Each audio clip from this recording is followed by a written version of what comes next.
kesempatan sehingga di malam hari ini kita bisa najlis walau bersaat, bisa duduk bareng sejenak, beriman bareng sesaat, meningkatkan ketakwaan, keimanan, keilmuan tentang agama kita.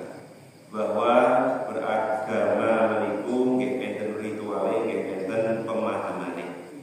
Maka setelah kita melakukan ibadah-ibadah mahdhah, sholat, zikir, puasa, perlu senantiasa menambah paham dan keilmuan kita terhadap agama kita sendiri, sehingga kita beragama dengan baik, dengan benar, dengan tenang, dan senantiasa hidayah petunjuk Allah membersamai kita insyaallah. Salawat serta salam senantiasa kita aturkan kepada Nabi besar, Nabi agung junjungan kita Sayyidina Muhammad sallallahu alaihi wasallam, yang kepada beliau kita telah bermanhaj qudwah dan juga beruswah hasanah. Kepada beliau kita akan meminta syafaatul ummahnya, Kanjeng Nabi ingkang senantiasa kula panjenengan kirimi sholawat, senantiasa kita agungkan, kita peringati hari kelahiran, kita peringati hari hijrahnya. Maka lebih dari itu, setelah kita mengingat momen-momen tertentu, maka perlu kula panjenengan itu mugi istiqomahi wajahan ajaran syariat ingkang sampun Nabi Muhammad warisaken dumateng kula panjenengan. Maka mugi ikhtiar enggal menika saged dadosaken kula panjenengan klebet tiang-tiang umat Muhammad ingkang insyaallah mendapatkan syafaat ummahnya ing yaumul kiamah. Amin amin ya rabbal alamin. Bapak Ibu sekalian, ini ngaji fikih. Nah, ngaji fikih berarti kaitannya dengan keseharian kula panjenengan. Dino-dino jenengan Ibu, kita sebagai seorang muslim setiap hari itu ya pasti berhubungan dengan yang namanya aturan agama Islam. Kok aturan terus tuh Mas? Nah, kita mungkin merasa enek aturan mesti ora penak gitu. Nah, enek aturan mesti oke batasane, oke larangan. Padahal sebenarnya aturan itu tidak selalu identik dengan larangan atau batasan. Bahkan nak kalau panjenengan ngaji niku, oh ternyata hal-hal yang dulu kita mengiranya itu kudu ngene, ternyata orang kudu ngono. Itu perbedaan mengerjakan sesuatu dengan ilmu dan tanpa ilmu adalah wayai gampang ya itu gampang. Nak wayai kudu ngono mungkin sulit atau mungkin harus ngoyo ya kudu ngono sesuai kemampuan manusia. Tapi kalau seandainya tidak sesuai dengan kemampuan manusia, maka syariat yang berupa suhulah itu, berupa kemudahan itu yang menjadi pilihan. Oh konsulat ngadeg ora iso, oh berarti karo linggih dan sebagainya. Cuman tata cara linggih piye, kan tetap ada aturannya. Jadi sekali lagi, nak sinau fikih itu berarti sinau aturan tentang ibadah, tentang kehidupan. Tapi perlu dipahami bahwa tidak semua aturan itu kemudian mesti dilakukan.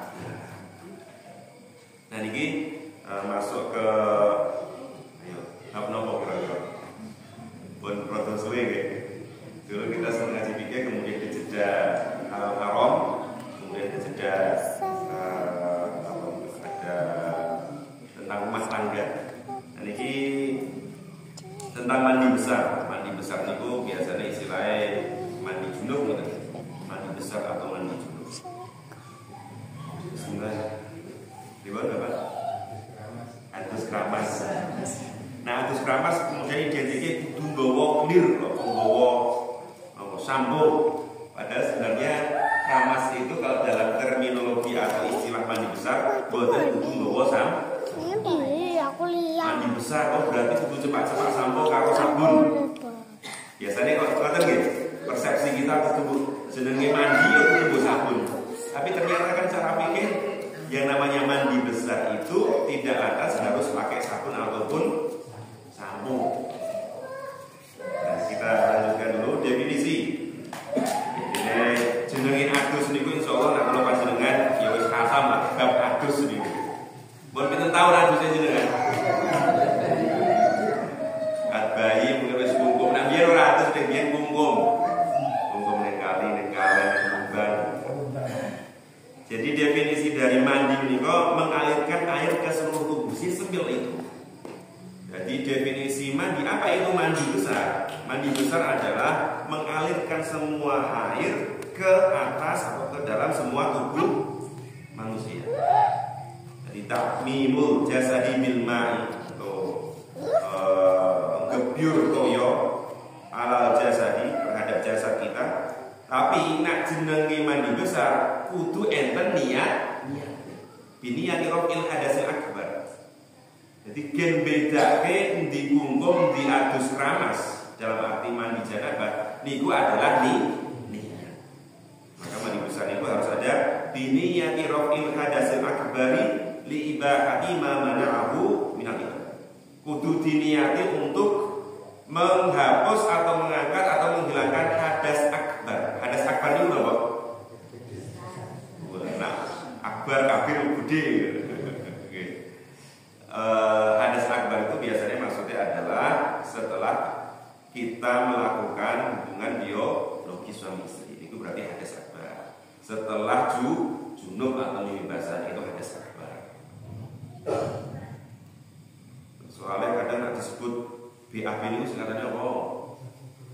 Buang air besar. Walaupun ada kata-kata besarnya, tapi dia itu sebenarnya tidak masuk kategori hadas akbar. Jadi mboten kudu terus. BAB sana ada jenenge BAB buang air besar. Tukon yang mesti jenenge biyen iki sapa kok nek kecil yang besar. Padahal anak kecil maksudnya toyo ya, toyo yo. Air kok disifati dengan kecil. Nah, kembali ke tadi niatnya untuk menghilangkan hadas akbar. Hadas akbar adalah entah itu junub ataupun hubungan suami istri. Dengan niat kemudian agar kita diperbolehkan melakukan ibadah. Karena niat itu penting Bapak Ibu sekalian. Niat itu sebagai tamyiz bainal ibadat wal adat, sebagai pembeda antara ibadah kalian kebiasaan. Contoh, lekar enten masjid, nak diniati itikaf nggih entuk pahala itikaf. Nak gur diniati leren ngadem, yo men entuk leren ngadem. Nggih angsal mboten dosa. Lekaran enten masjid iki nggih angsal mboten dosa. Tapi padha-padha posisine tengok-tengok nang masjid. Sijine nawaitul iktikaf karo sijine wah kayak panas men. Atau mungkin mendumen sumuk men. Gen silir-silir akhirnya linggih-linggih enten masjid. Jadi perbuatannya sama kok niatnya beda. Ya nanti dihitungnya pahalanya berbeda di sisi Allah Subhanahu wa taala. Nah, tinggal kalau panjenengan kira-kira cover napa mboten menghadirkan niat.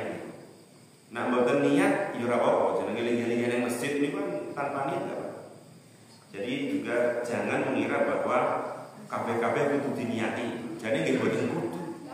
Tapi ketika ada kebiasaan kok kemudian diniati damel amal kesaenan, amal soleh mendapatkan pahala. Kemudian beberapa dalilnya adalah innamal ma'u minal ma'i riwayat Muslim. Sesungguhnya makni toyo.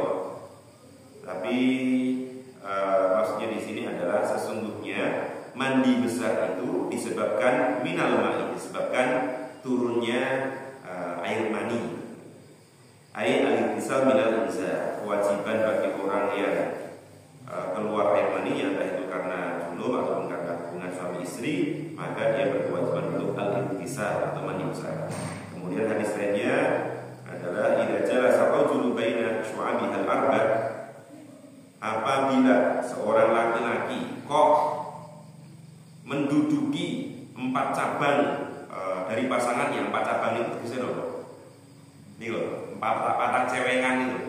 Ini istilah kiasan Rasulullah ketika ingin menggambarkan ya ada kalanya hubungan biologis, hubungan keranjang itu dibahasakan dengan bahasa sing santun.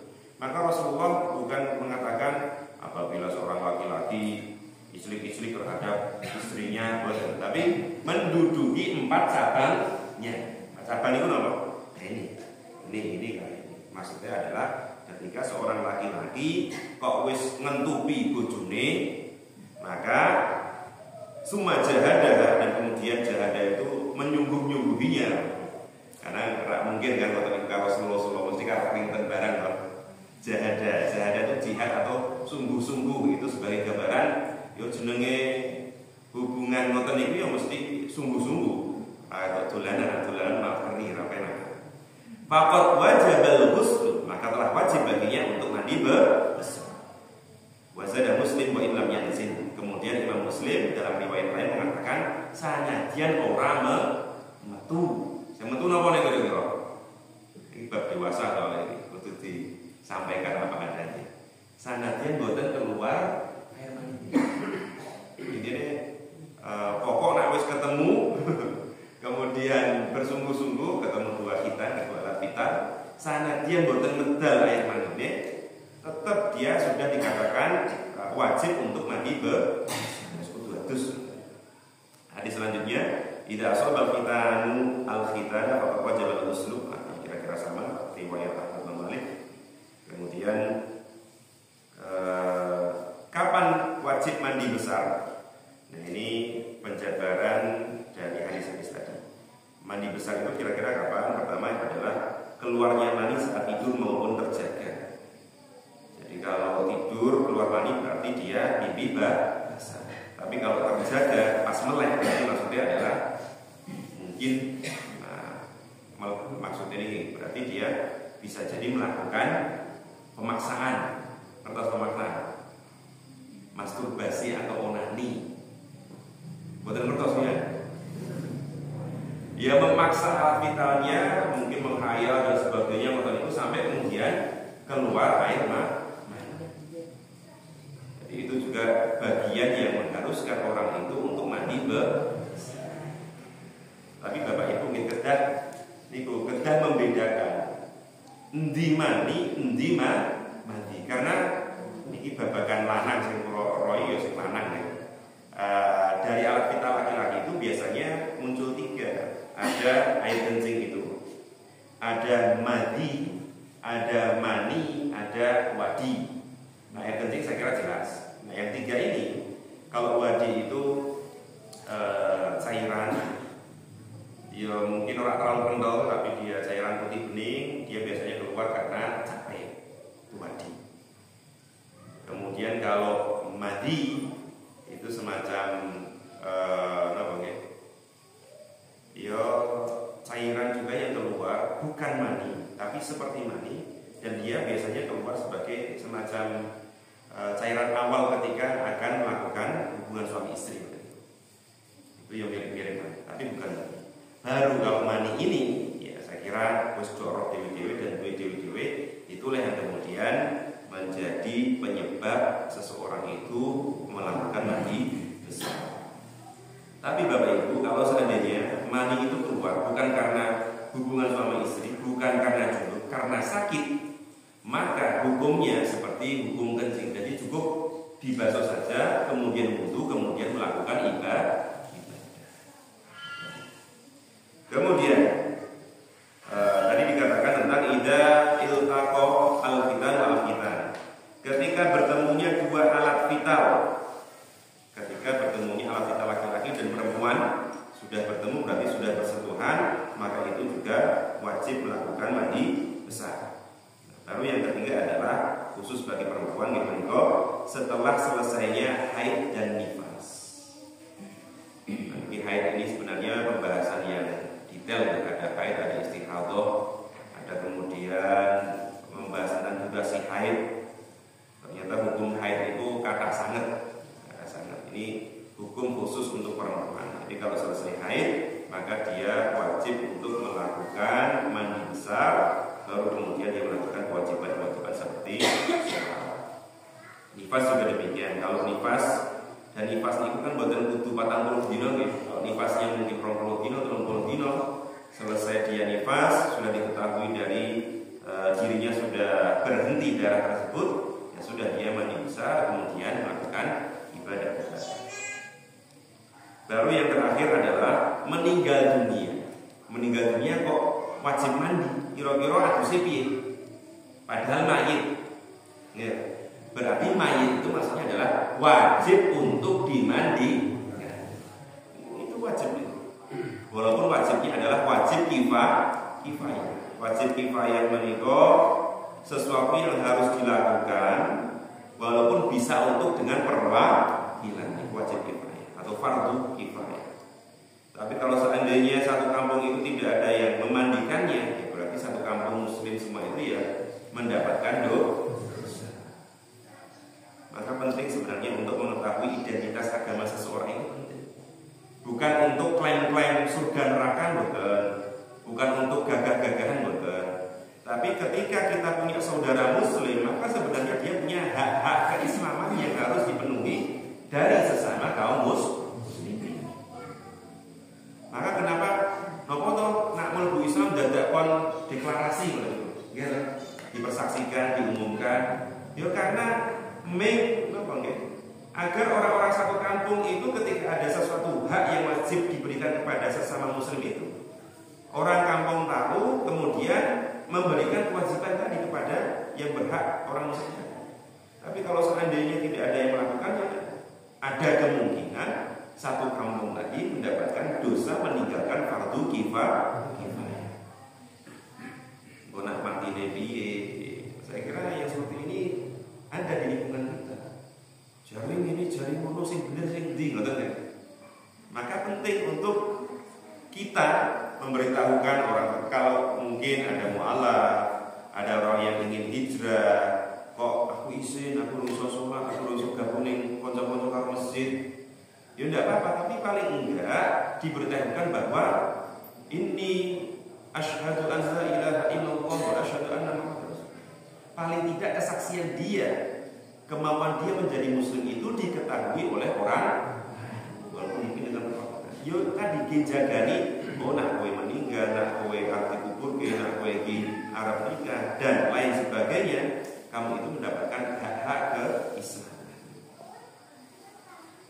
Nah, dulu ketika ada mu'alaf itu memang kami ibaratnya disalami di hadapan jamaah tempat kami di Korea. Janjane itu bukan merupakan syarat masuk Islam, mengucapkan syahadat, dipersaksikan orang banyak, bukan. Itu bukan syarat yang penting. Syarat masuk Islam sebenarnya ya syahadat, asyhadu alla ilaha illallah wa asyhadu anna muhammadar rasulullah. Disaksikan orang lain atau tidak disaksikan orang lain, kemudian melakukan kewajiban-kewajiban sebagai seorang muslim. Tapi kemudian kalau kaitannya dengan sesama muslim, nah ini ada kewajiban-kewajiban karo kanggone muslim, karo kanggone muslim. Maka ketika ada orang masuk Islam, ya memang baiknya dipersaksikan di hadapan orang lain. Semua muslim yang meninggal wajib dimandikan kecuali syahid di medan peperangan. Kalau syahid karena perang fisabilillah, maka dia tidak perlu dikafani, tidak perlu dimandi, cukup disolatkan kemudian dikuburkan. Nah tentu ini perang-perang seperti yang ada di Palestina, perang melawan penjajah Israel. Tapi kalau kepunten mungkin perang tawuran, entah supporter atau kelompok bela diri, atau mungkin pendukung 0 pinten jenengan 0 swida atau 0 seket. Nah mungkin ngoten-ngoten itu ya tetap dihukumi sebagai mati biasa. Walaupun aku ngene guru-guru pendukung kuwi jos gandos apik banget, ya tetap itu bukan perang fisabilillah. Bukan perang fisabilillah dalam arti perang di medan peperangan melawan orang kafir. Kemudian rukun mandi besar yang pertama, gambil saja mandi besar itu. Pertama adalah niat. Niat dihadirkan saat mandi. Jadi niat. Walaupun mas contoh jenengan mungkin karo lumban atau mungkin karo renang, langsung jegur neng telatar, langsung jegur enten rancak, gratis kan. Telatar wis bayar pinten Pak? Lebune 4.000, lebu kolam renange 8.000 10.000. Sing gratisan rancak. Sana dia jenengan nyeblok enten kolam renang dan itu sudah dianggap sebagai mandi besar, tapi karena kita ingin raf'ul hadasil akbar, maka kita perlu niat sebelumnya. Boleh jenengan mandi besar di kungkum enten kedung pundi ngono kan. Kedung ngombo karo mancing apa kedung dawa.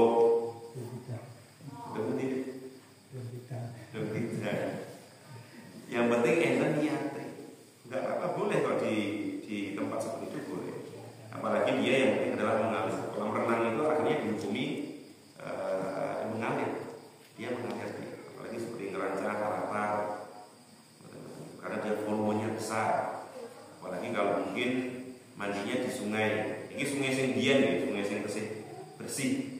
Nah, sungai saiki ini kadang perlu diteliti dulu, dilihat dulu kira-kira banyak najisnya atau tidak, atau lebih banyak air murninya air kotor. Pertama, Bapak Ibu sekalian, niat harus ada ketika mandi. Baru kemudian niatnya Mas, bisa di dalam hati monggo, atau mungkin dilapatkan nawaitu risa atau nawaitu ghusla li raf'il hadasil akbari lillahi ta'ala atau biasa. Jadi sepenting niat itu bisa pakai bahasa Arab, bahasa Inggris, bahasa Jawa, bisa dihadirkan dalam hati atau agar diperbandingkan dengan lisan. Kemudian yang kedua, mengalirkan air di seluruh tubuh dari atas sampai bawah. Ini yang paling penting. Jadi inti dari mandi besar itu tadi mengalirkan semua air dari atas sampai bawah. Di rambut, rambut, kaki, tengkuk, kemudian biasanya sing kadang nak wudu nih, sing kadang leset niku nih, ngisor polo. Ngisor polo niku ngapunten walaupun wis eneng krane, kemudian jenengan batin ini krane gede, airnya lancar. Niku kadang tidak cukup dengan kata-kata fisiknya yang ngisor kran. Yo dibantu dengan tangan, kemudian otot diangkat sithik. Kemudian yang ketiga, setelah mengalirkan air di seluruh tubuh, baru kemudian al-muwalah alias berkelanjutan. Jadi boten angsan dengan ramas dhisik, kemudian ditinggal ngopo dan coba dulu, apa mungkin yang bergawe liyane kemudian ngedusi awake. Harus muwalah. Muwalah itu berkelanjutan. Kategori berkelanjutan itu gimana? Pertama, paling tidak tadi jangan dipisahkan antara awak karo ndas. Ini kalau dipisah. Maksudnya jangan adus dhisik kemudian metu, kemudian mlebu meneh, baru kemudian nyusul keramas. Atau keramas dhisik metu adus.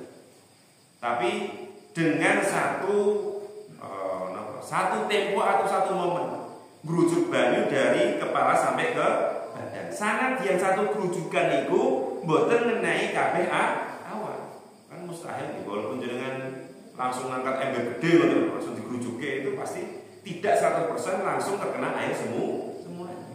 Nah paling tidak satu tempo tadi dipakai gayung mungkin kena sebagian dulu tidak apa-apa. Dan memang sunahnya adalah diawali dari atas, kemudian selanjutnya diawali dari bagian kanan.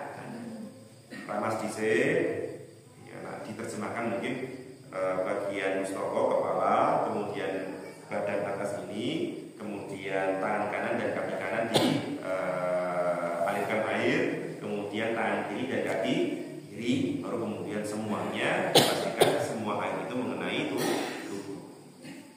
Kemudian bagaimana Mas kalau seandainya mandinya nggak pakai gayung tapi pakai shower? Nah shower itu kan dengan tinggal ngata-ngata, baru rasa segar segur, air sudah sampai bawah, tidak apa-apa.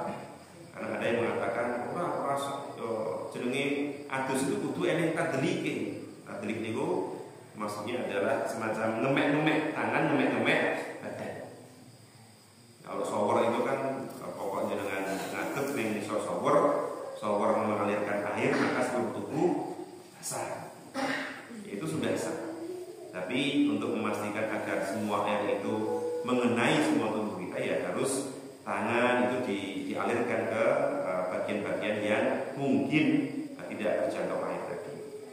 Kemudian itu adalah kewajiban-kewajibannya atau rukunnya. Jadi Bapak Ibu sekalian, mandi wajib ini jadi simpel.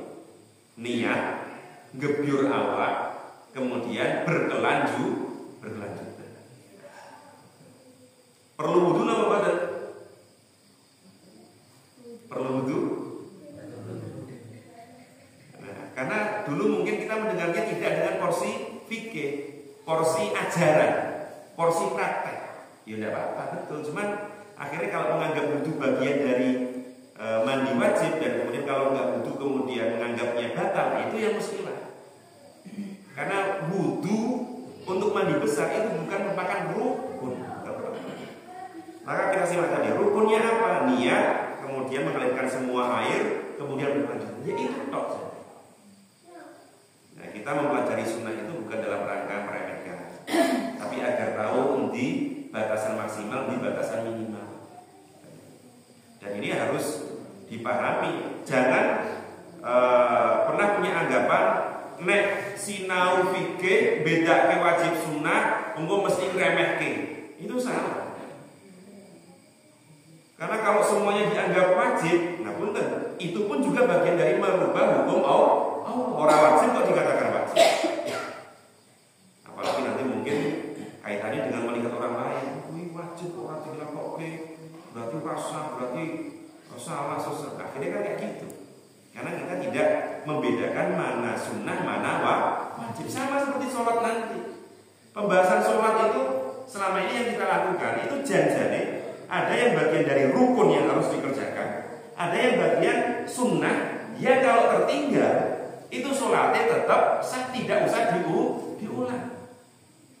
Karena kalau nggak bisa mengidentifikasikan, dan mungkin orang pernah nyinauni hendi sunnahnya sholat, bukan sholat sunnah deh, mana gerakan sunnah dalam sholat dan mana gerakan wajib dalam sholat, itu akhirnya tadi mengira semuanya itu adalah wajib, sehingga kalau ada sesuatu yang tertinggal dibaleni meneh. Dan itu terjadi di zaman kami dulu. Yang sering saya contohkan ya takbir tambahan ketika Idul Adha Idul Fitri itu kan ada takbir tambahan, itu kan sunnah. Nah itu ada goro-goro lali. Allahu Akbar langsung bismillahirrahmanirrahim. Wes itu sak rakaat malah dibatal. Itu kan sebenarnya kesalahan. Itu hitungannya membatalkan sholat yang sudah sah dengan sesuatu yang bukan udzur syar'i. Padahal itu dilarang. Batal ke sholat kok tidak ada udzur syar'i, itu dilarang. Nah kembali ke tadi Bapak Ibu sekalian, rukun mandi besar niat, gebyur awak, kenen kabeh banyu dan berkelanjut. Baru sunnahnya adalah pertama membaca Bismillahirrahmanirrahim. Itu dibiasakan dengan wudu. Dari wudu itu nanti dianjurkan membaca bismillah. Lah piye Mas macane padahal kalau panjenengan angger adus niku jero kamar mandi napa njaba kamar mandi? Ning jero kamar mandi. Padahal ning kamar mandi niku ada larangan untuk mengucapkan kata-kata yang baik. Zikir kalimat thayyibah kemudian bismillahirrahmanirrahim. Al-Qudus Bismillahirrahmanirrahim. Ampun. Berarti membacanya adalah dibatin di dalam hati. Termasuk doa. Intinya doa-doa yang diucapkan itu kalau dalam kamar mandi hindari dan cukup dimunculkan dalam hati. Insya Allah sudah melihat dan mendengarkannya. Pertama sunnahnya adalah membaca Bismillahirrahmanirrahim di dalam hati. Yang kedua, mencuci telapak tangan sebanyak 3 kali sebelum mengambil air dari dalam bejana. Ini juga sunnah yang sama dilakukan ketika mau mengambil air wudu. Jadi sebelum mandi besar, membersihkan telapak tangan sebanyak 3 kali dengan air. Kemudian yang ketiga, mencuci alat vital sebelum mandi. Itu sunnah. Jadi memastikan bahwa najis-najis yang ada di bagian alat vital orang dewasa itu, entah itu karena junub, entah itu karena hubungan suami istri, diresiki dhisik baru kemudian mandi besar. Karena bisa jadi yang namanya najis seperti itu kan nak ora diresiki kok digebyur ora ilang. Saking nempelnya, saking kelete gitu. Kemudian selanjutnya sunnah selanjutnya ini berwudu sebelum mandi besar. Berwudu sebelum mandi besar itu adalah sunnah sebelum melakukan mandi besar. Kemudian memulai dari atas dan bagian kanan. Ini sudah kita cuplikan. Jadi mandi besar itu sunnahnya gebyur bagian atas, kemudian bagian kanan, baru kemudian bagian kiri. Lalu setelahnya adalah mengguyur sebanyak 3 kali. Jadi wes pastikan semua badan itu terkena air, itu hitungannya 1. Kemudian dikenai air lagi, itu hitungannya 2. Kemudian yang ketiga Nah kemudian pertanyaannya Bapak Ibu sekalian, niki monggo tinggal 7 menit lagi nanti langsung mawon dengan boleh bertanya tanpa harus ada termin khusus. Intinya 5 menit lagi dengan kalau ada pertanyaan tentang babakan tohara atau mandi besar itu langsung bisa bertanya. Dan ini kebetulan sudah ada temanya. Apakah boleh mandi besar saja tanpa wudu? Contoh tadi mandi besar kan niat gebyur awak lanjutan sesuai rukun mandi besar sudah langsung sholat tanpa wudu meleh angsal apa betul? Boleh? Boleh. Karena mandi besar itu posisinya menggantikan wudu, sudah mewakili wudu. Sanadyan tadi Mas, jadi mandi besarnya orang wudu enggak. Mandi besar yang tanpa wudu tadi, ketika dia masih terjaga setelah mandi orang melakukan kebatalan atau pembatal wudu, dia sah untuk langsung melakukan sementing kelamin dhisik. Mentang-mentang langsung bisa sholat kemudian sebagai orang kafir. Yuk kelamin dhisik untuk aurat baru kemudian sholat. Tanpa harus menambah wudu lah. Apike wudu bener, apike nggih monggo. Kita berbicara fikih bukan berbicara api-api. Saya sering mengatakan demikian, kita itu beragama dianggap siji kok. Kudu itu dianggap wajib kabeh, kemudian menafikan beberapa kondisi-kondisi yang berbeda seperti ini. Nah itu kadang ada yang ragu-ragu atau mungkin nggak tahu atau nggak setuju. Dan ini kadang menjadi pertanyaan. Ya, sudah kita sampaikan kemudian, Mas itu ya tidak apa-apa. Apa maksudnya kan? Berarti Mas selama ini kita belajarnya itu bukan belajar fikih, tapi ya langsung terapan. Dan itu tidak apa-apa. Hanya saja kalau selama ini kita cukupkan dulu terus, ya tadi ada ilmu yang tidak lengkap, ada informasi yang hilang. Nah, kembali ke tadi, sebenarnya ketika kita sudah melakukan mandi besar, menutup aurat, kemudian sholat langsung, itu sholatnya sampun selama setelah mandi tidak melakukan pembatal wudu. Terus kemudian pembatal wudu, kalau riyen apa diantaranya? Kentut, nguyuh. Nah, nguyuh niku saya kira ini yang paling sering, soalnya selama yang kamar mandi niku ketoke mumpung ning kamar mandi cur-cur mboten kan nggih. Padahal sudah mandi besar. Dalam kondisi seperti itu berarti raful hadas akbarnya tetap sah. Paham ya maksudnya? Hadas akbarnya tetap sudah hilang, tapi hadas asgornya tesih, maka kemudian dia wajib untuk melakukan wudu. Atau mungkin buatan pipis Mas, tapi delalane tangannya bersentuhan dengan alat vital, itu kan juga membatalkan wudu. Jadi sekali lagi jumhur mengatakan bahwa kalau telapak tangan kok menyentuh alat vital maka wudunya itu pendapat jumhur. Ya ada pendapat non jumhur, cuman ya kita pelajari pendapat jumhur. Ini nak demek alat vital entah. Nah maka ketika kita sudah memastikan demikian, tidak ada pembatal wudu yang kita lakukan setelah mandi besar, langsung pakai baju untuk aurat sholat, itu sudah bisa. Kemudian sabun kali sampun itu termasuk rukun dalam mandi besar apa boten? Boten. Jadi nak jenengan wis wayah arep sholat subuh, kok ge upiek boleh sampo, nopo sabun gift, nopo Rexona dan sebagainya, itu bukan bagian rukun dari mandi. Ngapunten nggih. Janjane simpel kan mandi besar itu. Ya ora kok ben golek sing kuwi masing perfect, reneng sabune, reneng sampone. Tapi kan kita sudah pengen jalan, ya sudah gebyur wae apa enake, kemudian ke masjid untuk melakukan jalan. Ataupun sholat.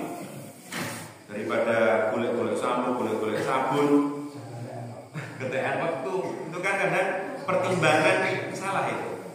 Mana yang prioritas, mana yang wajib rukun, mana yang sunnah. Ya jadi tidak apa-apa dengan sampan ya wangi. Cuman ini perbandingannya atau pertimbangannya adalah kudu nyusul jamaah, kudu ning masjid, kudu wis sekarang suruh jam ini, jam 5 muncul ya. Jam 5.10 pun suruh. Nak jenengan iku tangine jam 5 kok gek gagas gift karo pentin. Nah, telat. Maka gebyur selesai sholat. Sampo itu tidak. Nah ini beliau, saya Muhammad Bakar Ismail itu malah mewanti-wanti. sampo kalih sabun niku sanadyan wangi, tapi dia itu bukan air mutlak. Mutlak nggih, air mutlak niku napa? Mutlak itu yo air versi original betul. Dia suci menyuci. Tapi kalau banyu sabun, banyu sampo, dia suci tapi tidak menyuci. Yang beli wangi-wangi niku aduse wong sugih. Wong sugih niku kan bae sing iso damel lekaran niku lho. Nggih to, estu. Wong sugih niku biasane bae sing iso blek jenenge bed up. Bed up. Masalah dia roh bed up niku iso dulu. Biasane sabun niku dicemplungke nggon jero bak niku. Kok niku dianggap sebagai air untuk menyucikan, maka itu tidak sah. Karena dia suci tapi tidak menyucikan. Jadi yang dianggap dengan mandi besar itu yo air original niku. Makanya Bapak Ibu sekalian, kalau dengan ampun dicampur ini khusus bagian mandi besar, ampun harus kita detailkan. Jangan sampoan dhisik kemudian belum selesai ngebiur semua tubuh, kemudian didahului dengan sampo, kemudian baru sabunan. Khawatirnya itu tidak dianggap sebagai mandi besar. Maka yang paling aman gebiur dhisik kabeh itu sebagai niat mandi besar. Baru ketika sudah selesai porsi mandi besar yang dengan air mutlak tadi, baru nak dengan ajeng ramah kali sabunan monggo. Itu alternatif pertama. Atau yang kedua, rapapun dengan samponan atau sabunan selesai dibilas, maka kemudian harus ada guyuran khusus yang diniatkan untuk mandi besar. Ini penting. Jadi ampun bercampur antara air mutlak dengan air non mutlak tadi, air mustakmal. Jadi harus ada porsi terpisahnya. Dan ini enten al-dofa, yaitu al-dofa itu fenomena khusus bagi perempuan. Perempuan itu kan kadang rambutnya dikelaban. Nah rambutnya wong itu dikelaban, kira-kira wajib diudari napa mboten? Ada pertanyaan seperti itu. Maka jawabannya seperti kebanyakan mandinya lelaki, kemudian hanya saja untuk haid dan nifas pastikan bersih dari darah. Rambut yang dikelaban bagaimana? Tidak wajib diurai. Jadi kalau seandainya ada perempuan sing dikelaban-kelaban ngoten niku, kemudian harus mandi besar, maka tidak wajib diurai. Diurai apa? Diudari. Bukan saja diudari, tapi pastikan air itu tetap masuk ke dalam rambut-rambut tadi. Istilah Arabnya dhafirah atau dhufa itu bisa hal wajibat nisa tahlila dhufairina, sahabatnya tidak wajib diudari atau diurai. Kemudian larangan bagi orang junub nopo? Dilarang sholat sama sekali. Jadi orang junub laki-laki ataupun perempuan tidak boleh sholat sama sekali. Sholat sunnah nggak boleh, sholat wajib nggak boleh. Tapi wajib sholat apa betul? Wajib. Artinya jangan samakan seperti haid. Haid itu tidak wajib sholat. Junub itu wajib sholat. Hanya kalau mau sholat harus mandi besar. Jadi orang junub dilarang sholat sama sekali. Tidak sholat wajib, sholat sunnah, termasuk sholat jenazah. Kemudian sujud tilawah pun juga nggak boleh. Atau sujud tilawah? Sujud selain sholat itu ada pemawon. Sujud selain sholat, sujud tilawah, terus sujud sahwi, terus sujud bareto duit sak miliar itu jenis sujud apa? Sujud sugih. Ya sugih ya syukur. Sujud syukur. Jadi ada sujud tilawah, sujud syukur, sama sujud sahwi. Dalam pandangan jumhur ulama semuanya itu harus dengan tohar. Jadi sujud syukur pun juga tohar. Tapi itu mas pemain-pemain bola itu kan mereka selebrasi pakai sujud. Anggap saja itu tidak sujud syukur versi bikin, tapi paling enggak itu syiar enggak apa. Ya sujud saja, bagus saja. Pemain bola walaupun mungkin bernuntut untuk berarti sujud, ya apa, melakukan selebrasi seperti itu ya enggak apa-apa. Walaupun mungkin tidak dihitung sebagai sujud syukur ala bikin, paling enggak itu menjadi syiar. Jadi tadi yang kedua larangan selanjutnya bagi orang junub tawaf mengelilingi Ka'bah. Itu juga tidak boleh. Junub kok tawaf tidak boleh. Kemudian yang ketiga, ini penting, berdiam di dalam masjid. Nah, sampai sekarang itu saya bahwa larangan berdiam kemudian bagi orang junub di dalam masjid itu benar, nggak ada perselisihan. Tapi kemudian pertanyaannya, sisi masjid sing endi sing dimaksud ora oleh dilinggahi wong junub haid. Nah itu yang menjadi pertanyaan. Sampai sekarang kalau itu golek ada nggak artikel atau fatwa yang membahas area khusus yang jenenge masjid sing ora oleh dagang, kan ada di larangan berjualan di dalam masjid. Kemudian junub nggak boleh di dalam masjid, haid nggak boleh di dalam masjid. Nah sing dianggap area masjid ini sing endi? Sak temper-temperane atau pintu masjid itu atau sak riko-rikone? Nah, kalau saya sampai sekarang paling tidak niku pembatasnya pintu nih. Ya nggak betul kalau seandainya ada orang yang pengen kajian itu kemudian orang mangkat goro-goro halangan nonton itu kan mesak nih jadi orang itu mau Quran, orang itu ngaji kemudian rasolah pengajian ya orang akhirnya drakoran terus nonton FTV terus maka dia ngaji tapi kemudian ada spot khusus. Nah kalau yang di masjid-masjid raya itu kan enter nih wong tutulan itu dengan kan Solo itu boleh tasbih boleh rukun itu enter sing itu biasanya mereka hanya di emperan ngajian tidak sampai masuk ke dalam masjid.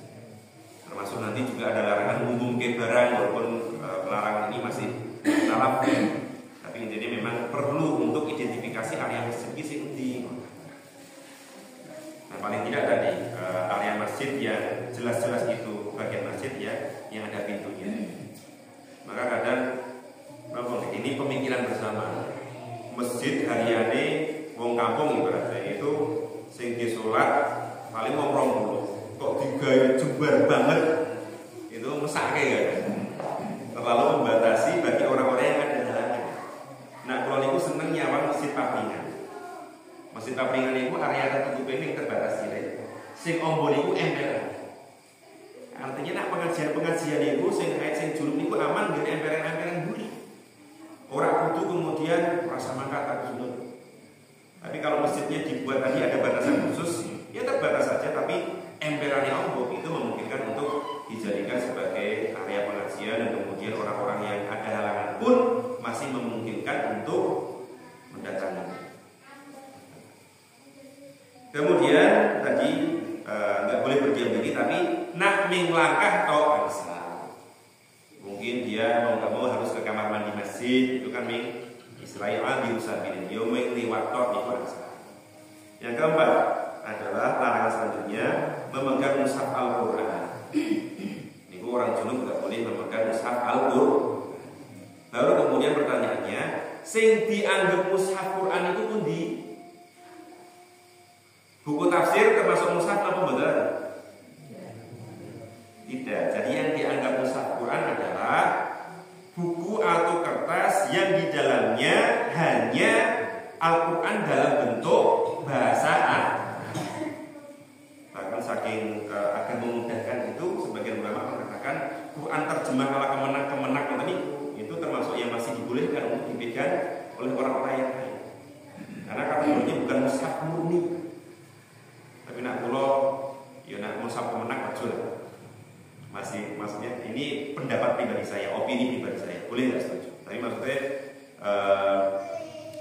itu kesakralannya kayak bentuk Quran ini kayak ketoro banget Quran itu.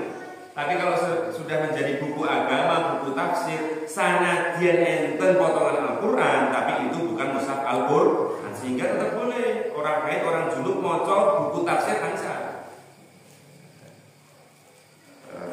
Itu kemudian terakhir, mandi yang disunahkan. Kalau tadi kan mandi wajib, sekarang mandi yang disunahkan. Pertama, mandi Jumat. Berlakunya sunnah mandi Jumat itu sejak kapan?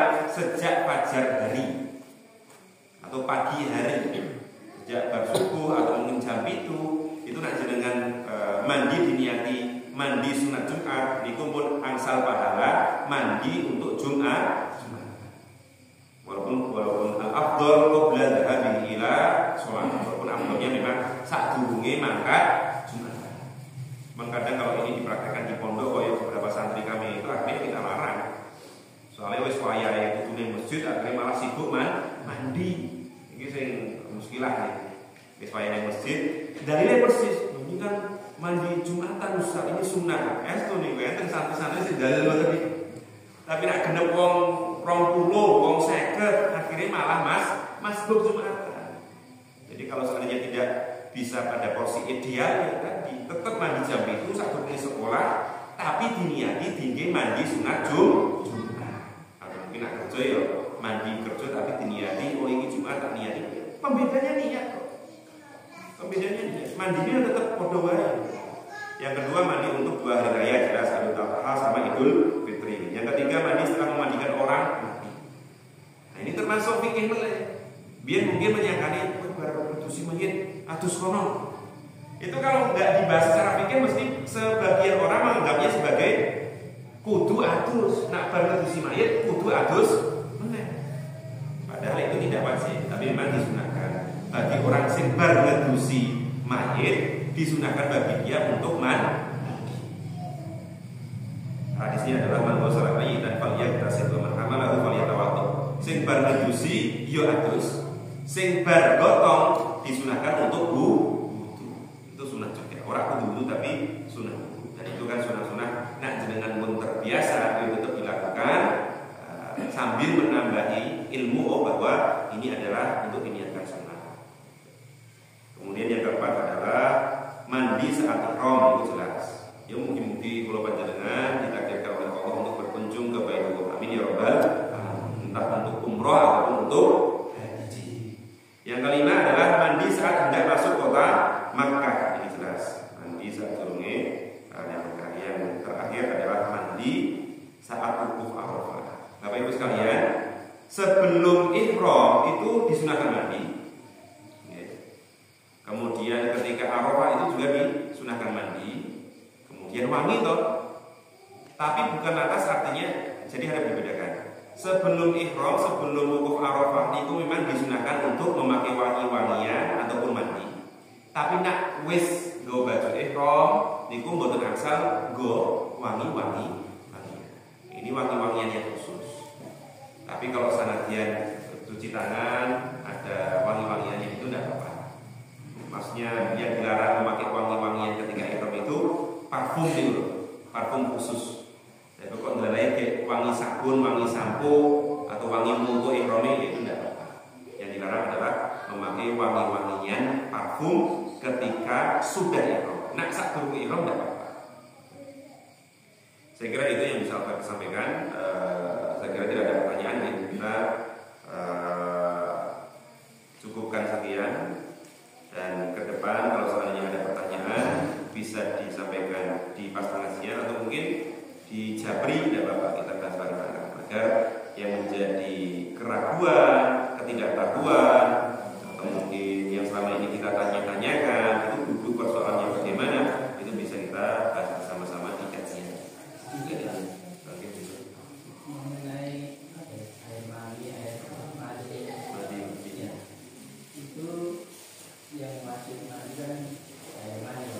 Kemudian yang lainnya itu apakah air mani dan satunya itu najis atau enggak? Nah ini uniknya itu. Jadi mandi sama mani itu najis. Jadi tetap dilakukan, tapi tidak wajib untuk mandi besar. Tapi nak mani, nggak perlu ya. Dalam madzhab Syafi'i mani itu dihukumi sebagai benda suci. Tapi nak keluar itu menjadikan orang itu hadas besar. Jadi memang perlu teka-teki.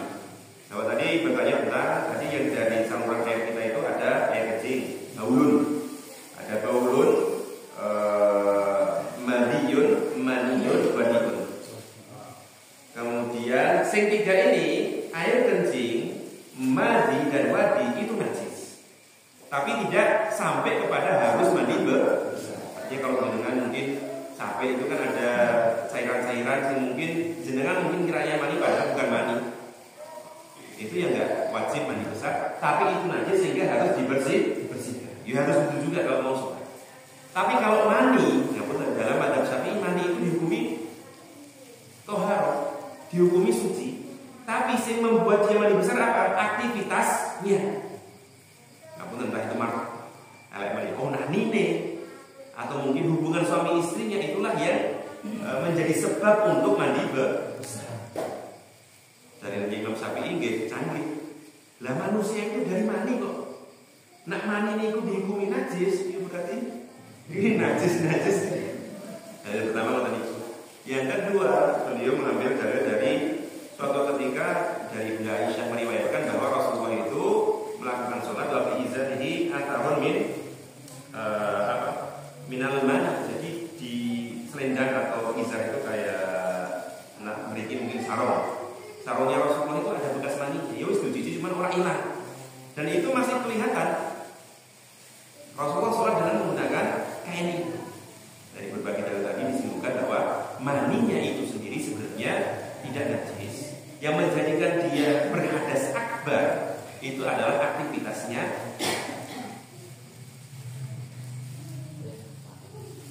Ada pertanyaan lain?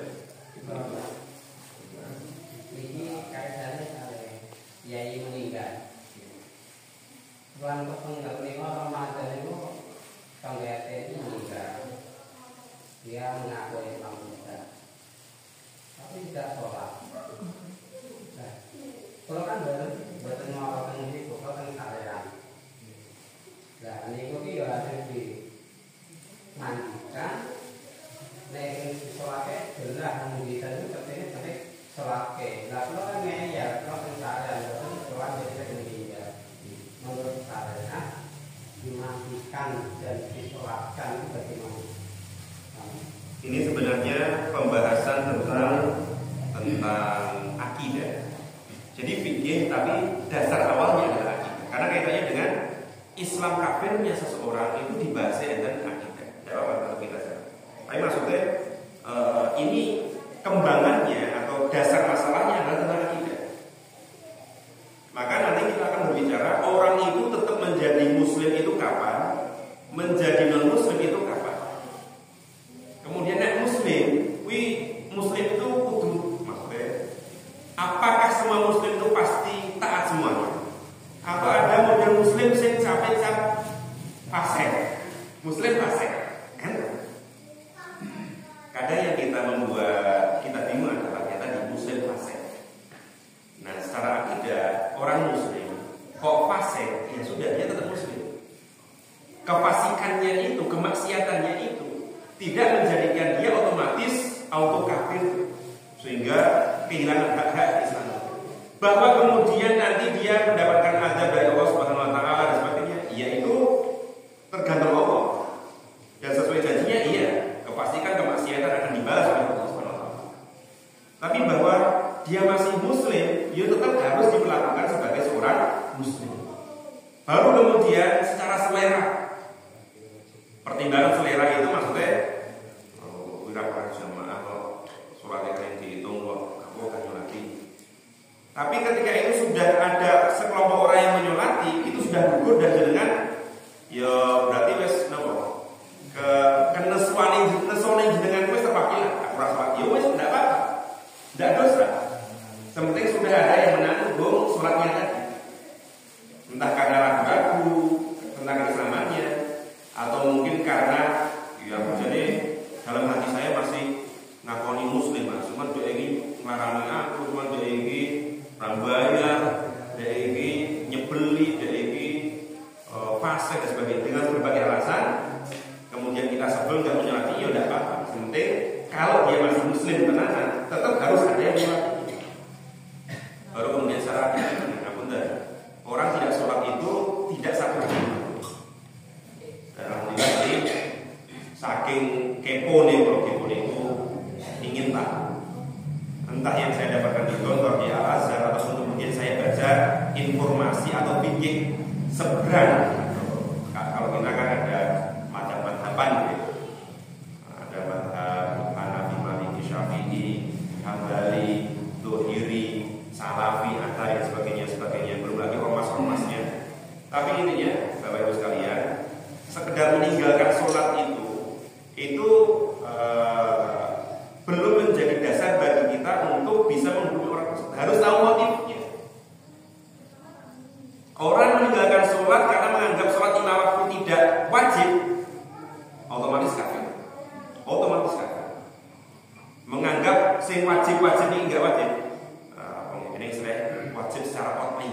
Sholat 5 waktu itu kewajibannya qat'i. Haji bagi mampu kewajibannya qat'i. Puasa Ramadan kewajibannya qat'i. Ketika ada orang-orang meninggalkan seperti itu, kalau keyakinan dia mengatakan kuwi ora wajib, otomatis kata seneng dan sebagainya. Ini ilmiah. Arab nang kitab apa wae, seks apa wae, dia akan mengatakan seperti itu. Kalau seandainya ada orang yang mengingkari kewajiban-kewajiban yang sifatnya qat'i, kata kuncinya qat'i. Qat'i itu 100% disepakati kewajibannya. Karena dalilnya memang qat'i, jelas, pasti. Itu otomatis. Tapi kalau seandainya dia meninggalkannya karena malas, dia dalam madzhab Ahlus Sunnah wal Jamaah atau meremehkan bukan artinya menganggap enggak wajib, malas kemudian ogah-ogangan, dan jadi dia masih mengakui kewajiban itu. Dia tetap muslim, tapi yang tadi jatuhnya muslim fasikun. Nah, jenengan roh orang-orang seperti itu, kok kemudian wis disolati jenengan udah nyolat ya ora apa. Tapi kalau jenengan mengetahui dia janjane unsur keislamannya masih ada, Mas. Kok rene sing nyolati, saya sarankan jenengan tetap sholat. Pakai ngomong 10 ngono. Tapi ya memang itu akidah. Nanti kalau perlu tambah keyakinan bisa di cross check bab tentang akidah tadi. Apa yang membatalkan keislaman? Apa bedanya kafir dengan muslim fasik? Nah, munafik gimana, Mas? Munafik itu orang yang dohirnya mengaku Islam, tapi dalam dirinya itu sebenarnya kufur terhadap Islam. Ini kan babagannya tinggal indikasinya apa? Contoh mungkin dia Mas nyelek-nyelek masjidku, berarti dia munafik. Ya jangan terus seperti itu. Bahkan kemudian kita mengenal ayat munafik salasun. Ada orang munafik ada 3. Kalau ngomong bohong, dipercaya, mengkhianati. Kalau berjanji, kemudian mengingkari. Berarti munafik, Mas. Itu nifak bukan dalam arti akidah. Kalaupun itu diartikan sebagai pembatal keislaman, itu bagi orang-orang muslim seperti itu, memang kadang kata-katanya seperti itu. Tapi ngapunten kok kemudian ngapunten pernah bohong, kok langsung dicap munafik, kemudian diartikan sebagai non muslim alias murtad, itu salah. Paham ya rentetannya? Kan ada hadis ayat munafik salah, tanda-tanda orang munafik 3. Salah satunya kalau ngomong bohong. Kok kemudian ada seorang muslim ngomong ngaku sih, kok kemudian jenengan judge atau hakim sebagai berarti dia munafik? Itu salah. Jadi ada bagian akhlak, bagian akidah yang benar-benar tidak boleh disolatkan ya ketika indikasi kekufurannya itu kuat. Kalau masih ada indikasi keislaman sanadyan fasik tadi, ya dia sebenarnya masih dalam lingkup Islam walaupun fasik. Ya itu tidak apa-apa. Ngapunten, sanksi sosial sing ngoten-ngoten itu dibenarkan. Rasulullah itu pernah tidak menyolati seorang sahabat karena ya masih ada tanggungan duniawinya dengan sesama muslim. Artinya ya kalau ya kira bahwa tumindak menepi orang apa. Karena kalau tidak bisa ada sanksi sosial, itu kadang orang-orang meremehkan. Dan agama kita sah untuk ya semacam tadi. Makanya kenapa sholat jenazah dan sebagainya itu menjadi wajib kifayah itu bagi saya wis fair. Pokoknya yang mewakili wis gugur. Tapi ketika dia itu orang yang muslim baik, muslim taat, secara agama dan kemanusiaannya itu baik, yuk kita berikan hak kemanusiaan dan hak keagamaannya. Betul. Yang jenengan lakukan menurut saya ya tidak berdosa. Selama memang tadi kan kita nggak tahu jadi orang sholat itu maksudnya orang pernah sholat sama sekali atau pernah sholat cuma jarang, itu kan sesuatu yang harus didetailkan. Bisa menyebut sholat sunnah kan, orang sholat wajib, orang sama sekali nggak sholat.